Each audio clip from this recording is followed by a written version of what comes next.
Essula ya 23. Zisanze abasumba abazikiriza abasaasaanya endiga ez'omu ddundiro lyange, bw'ayogera Mukama. Mukama Katonda wa Isirayiri kyava ayogera bw'ati eri abasumba abaliisa abantu bange nti, musaasaanyizza ekisibo kyange ne mubagoba, so temwabalambula. Laba, ndireeta ku mmwe obubi obw'ebikolwa byammwe, bw'ayogera Mukama. Era ndikuŋŋaanya abafisseewo ku kisibo kyange okubaggya mu nsi zonna gye nabagobera, ne mbakomyawo mu bisibo byabwe. Era balyala balyeyongera. Era ndissaawo abasumba ku bo abali baliisa, kale nga tebakyatya nate, so tebalikeŋŋentererwa, so tewaliba balibula, bw'ayogera Mukama. Laba, ennaku zijja, bw'ayogera Mukama, lwe ndirosa eri Dawudi ettabi ettuukirivu, era alifuga nga ye kabaka, era alikola eby'amagezi, era alituukiriza emisango n'eby'ensonga mu nsi. Mu mirembe gye, Yuda alirokoka ne Isirayiri alibeera mirembe. Era lino lye linnya ye lyalituumibwa nti, Mukama bwe butuukirivu bwaffe. Laba, ennaku kyeziba zijja, bw'ayogera Mukama, bwe batakyayogera nate nti, nga Mukama bw'ali omulamu eyaggya abaana ba Isirayiri mu nsi y'e Misiri, naye nti, nga Mukama bw'ali omulamu eyaggya ezzadde ery'ennyumba ya Isirayiri mu nsi ey'obukiika obwa kkono ne mu nsi zonna gye nabagobera, n'abalinnyisa n'abatwala, era balibeera mu nsi yaabwe bo. Eby'abannabbi. Omutima gwange munda yange gumenyese, amagumba gange gonna gakankana, ninga omutamiivu era ng'omuntu awanguddwa omwenge, kulwa Mukama n'olw'ebigambo bye ebitukuvu. Kubanga ensi ejjudde abenzi, kubanga ensi ekungubaga olw'okulayira, amalundiro ag'omu ddungu gakaze, n'amagenda gaabwe mabi, n'amaanyi gaabwe si malungi. Kubanga nnabbi era ne kabona boonoonefu, weewaawo mu nnyumba yange mwe nalabira obubi bwabwe, bw'ayogera Mukama. Amakubo gaabwe kyegaliva gabeera gye bali ng'obuseerezi mu kizikiza, balisindikibwa ne bagwa omwo, kubanga ndibaleetako obubi, gwe mwaka mwe balibonerezebwa, bw'ayogera Mukama. Era ndabye obusirusiru ku bannabbi ab'e Samaliya, balagula ku lwa Baali ne bakyamya abantu bange Isirayiri.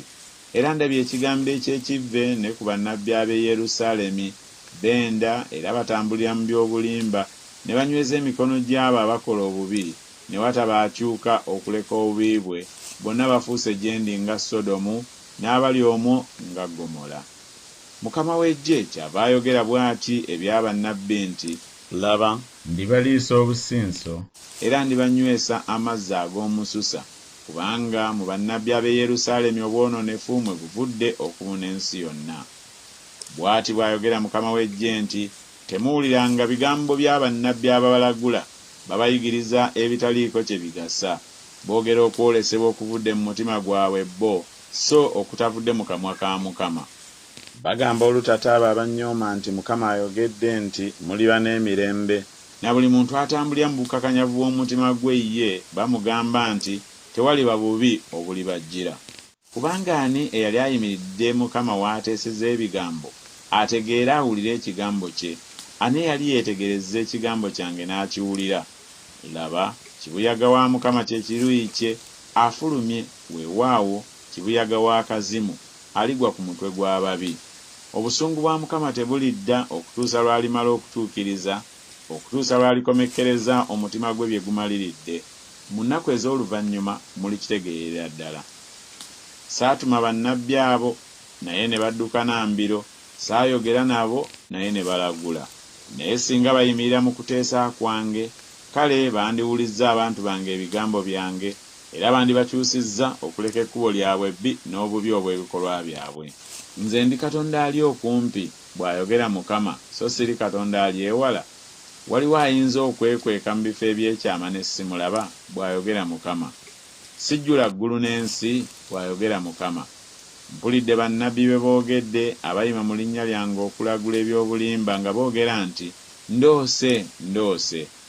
Ebyo birituusawo okuba mu mutima gw'abannabbi abalagula eby'obulimba, bannabbi ab'obukyamu obw'omu mutima gwabwe bo, abalowooza okwerabiza abantu bange erinnya lyange olw'ebirooto byabwe bye babuulirana buli muntu munne, nga bajjajjaabwe bwe beerabira erinnya lyange olwa Baali.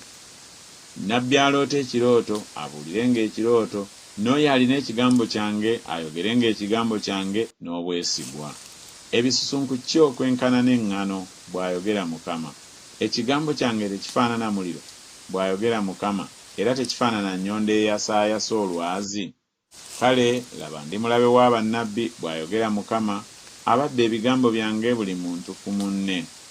Laba ndi mulabe wa bannabbi, bw'ayogera Mukama, abaddira ennimi zaabwe ne boogera nti ayogera.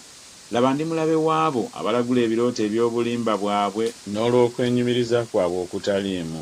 Naye saabatuma so saabalagira, so tebaligasa abantu bano n'akatono, bw'ayogera Mukama. Awo abantu bano oba nnabbi bwe balikubuuza nga boogera nti omugugu gwa Mukama kye ki? Kale n'obagamba nti mugugu ki? Ndibagoba, bw'ayogera Mukama. Ne nnabbi ne kabona n'abantu abalyogera nti omugugu gwa Mukama, ndibonereza omuntu oyo n'ennyumba ye. Bwe muti bwe muligamba buli muntu munne na buli muntu muganda we nti Mukama azzeemu ki?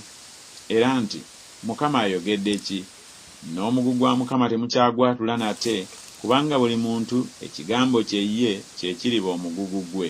Kubanga mwanyola ebigambo bya Katonda omulamu, ebya Mukama w'eggye Katonda waffe. Bw'oti bw'oba ogamba nnabbi nti Mukama akuzzeemu ki? Era nti Mukama ayogedde ki? Naye bwe mulyogera nti omugugu gwa Mukama, Mukama kyava ayogera bw'ati nti kubanga mwogera ekigambo ekyo nti omugugu gwa Mukama, nange mbatumidde nga njogera nti temwogeranga nti omugugu gwa Mukama.